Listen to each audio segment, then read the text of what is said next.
I think this video is actually going to be a little bit shorter, but we're going to talk about Jubilees. So I've actually mentioned this in previous videos. I just finished reading Jubilees for the first time ever, very recently. I've made some videos on it already, and I've got like a couple more that I'd like to do. And how I mentioned previously, the book of Jubilees is kind of another look at the Genesis story, the account of creation. What we are reading in the book of Jubilees is an angel of Yahuwah, an angel of his presence, recounting what has happened to Moses.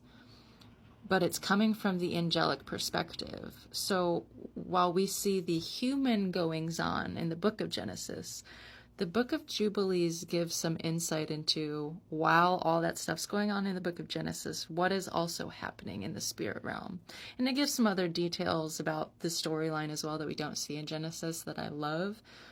But it's this spiritual window that Jubilees gives you that makes me believe that is why it was removed from the canon. Because let's be real, truth is found within the current 66 books of the canon, but unfortunately, the design of the current 66 books is to create a sort of prison of your mind. That truth is only found within those 66 books, and anything outside of that is fiction or evil, wrong. And the books that have been chosen to be removed that shine a light into the nature of the spirit realm and spirit beings and how that affects us, those texts have been removed. Why?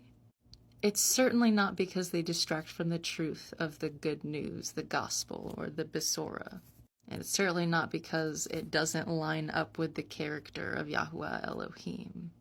This is just maybe my opinion or speculation, whatever you want to do, but I fully believe in my heart of hearts that books like Jubilees that shows a window into the spirit realm is a threat to the people in power that do not want us to know what the spirit realm is and what authority we have in it. They want us fighting a spiritual battle with our eyes closed and our hands tied behind our back. We do not fight this war against flesh and blood, right?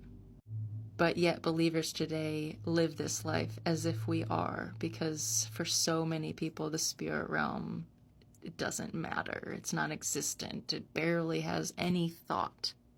They're just consumed with the physical reality. And that's the mind of the beast, if you can receive it.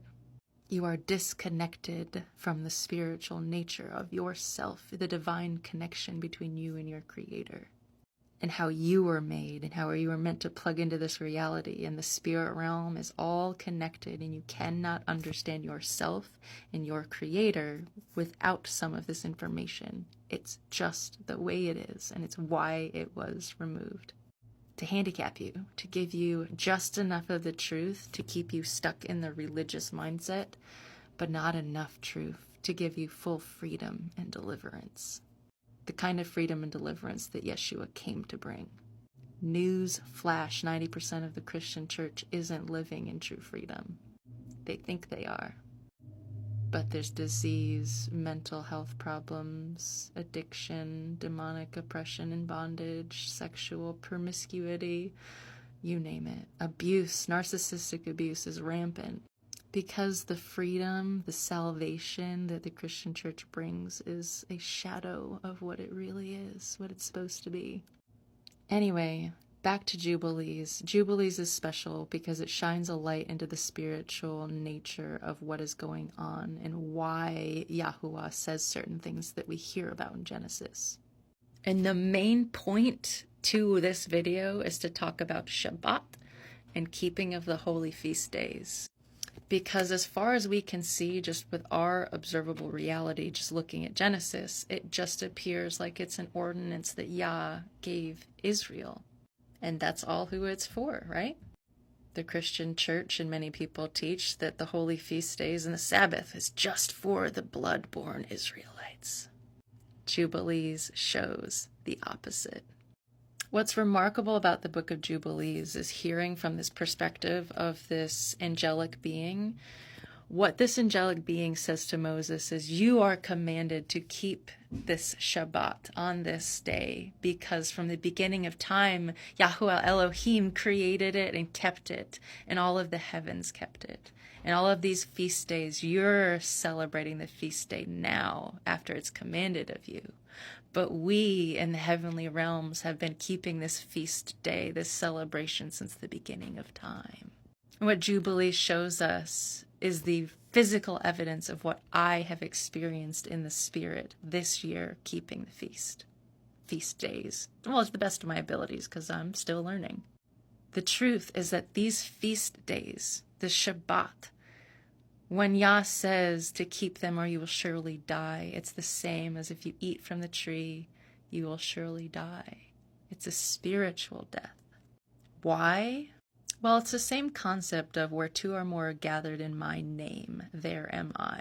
And science proves what we tune our minds and hearts, our attention and intention to, that's the energy, that's what we're giving our energy to, and we join in. And when we are doing that, when we are in a group of people that's all putting our energy to the same thing, that's called being one in spirit. What Yahuwah is giving us by ordering and putting in his Torah, the Shabbat, and the feast days. It is not a law to give us a burden, because if you don't keep the feast days, you're going to hell. It's not that. It's an invitation to join the party. It's an invitation for man, for clay of the earth, for physical matter, to partake in the holy celebration, the feast days, to join our spirits with the celebrations of the heavens that have been going on since the beginning of time. So, when you're choosing to celebrate Christmas and Easter, Ishtar, and the New Year's, and you're plugging your brain, your consciousness, your intention, your energy into the matrix, the system of this world, and putting your thoughts, your brain, your eye, your energy into what the world is, you are being one with that mind, that beast, that spirit. Not the right one, but when you unplug from that matrix and you plug into the one that we're meant to be plugged into, that's Torah. Torah is Yah's matrix. Torah is Yah's code. It's the cheat code. It's what he gave us, how we can live our lives in tune to his frequency, to the frequency of the heavens that are constantly worshiping and honoring him. If given the choice to celebrate and tune your spirit with the feasts of the heavens, wouldn't you choose that over anything going on in this reality? I know I will. For the rest of my days. I said this was going to be a shorter video, and I guess 8 minutes is technically shorter than 10. But I hope it all made sense. It was a bit of a ramble, but Yah's ways are higher than our own. He is calling people into greater depths of truth, greater intimacy with him, and I am so, so honored for every little bit of glimpse, every single bit of him that I get to see and experience. I would not trade it for anything. Anything he asks me to give up, there's nothing worth more to me than more of him. And I know there's some of you guys out there that are just like me, and it is an honor to be here on this earth at this time with all of you. I know if you're listening to this and this resonates with you and you are like me and your spirit is telling you that we are the same in this, we are joined, it means I'll be seeing you. Some of you guys I've already met, and I can't wait to meet more of you, but Yah is calling his children together, and it's happening now. He's waking us up, giving us eyes to see and ears to hear, and his heart. He's pouring out his ruach. Keep studying, keep seeking, don't lose the faith, keep endurance. Shalom, and I love you all.